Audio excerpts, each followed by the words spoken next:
کا کہنا ہے کہ گفتگو کے دوران اچانک ننھی شام کمرے میں داخل ہوئی۔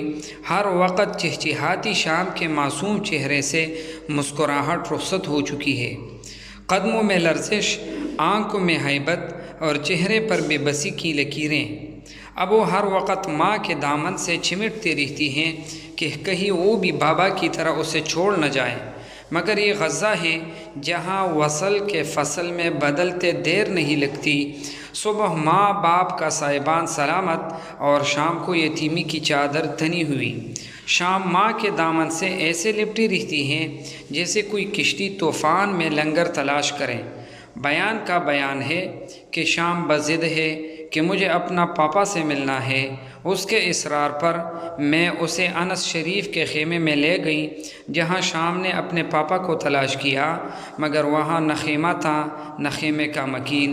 اس نے سوال کیا، بابا کہاں ہیں؟ اور میں نے تسلی دی، وہ جنت میں ہیں، تمہارے دادا کے پاس۔ مگر بچی کا دل کاغذ نہیں کہ آسانی سے لکھ دیا جائے اور یقین آ جائے۔ شام نے میرا فون تھام لیا اور ضد کرنے لگی کہ مجھے بابا کی آواز سننی ہے۔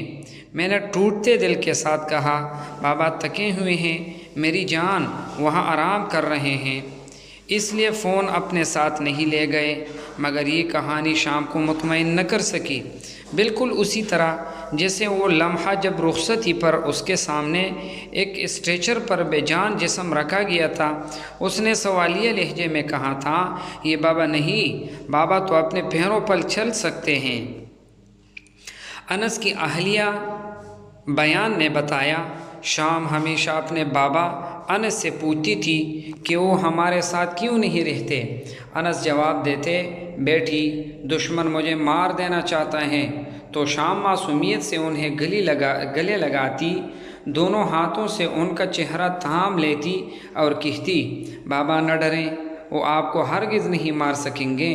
انس کی زندگی کا سفر بھی ایک درد بھری کہانی ہے۔ انہوں نے جامعۃ الاقصیٰ میں ریڈیو اور ٹیلی ویژن کی تعلیم حاصل کی، پھر آزاد فوٹوگرافر کے طور پر میدان جدوجہد میں اترے۔ ان کے کیمرے کا شیشہ محض منظر قید نہیں کرتا تھا، بلکہ قابض دشمن کے مظالم کی شہادت بن جاتا تھا۔ اور جب غزہ پر تازہ قیامت ٹوٹی تو انس نے رفتہ رفتہ الجزیرہ کے ساتھ کام شروع کیا اور بالآخر اس کے نمائندے بن گئے۔ وہ نمائندہ جو اپنی جان کی قیمت پر سچ کو زندہ رکھتا رہا، یہاں تک کہ خود سچ کی راہ میں قربان ہو گیا۔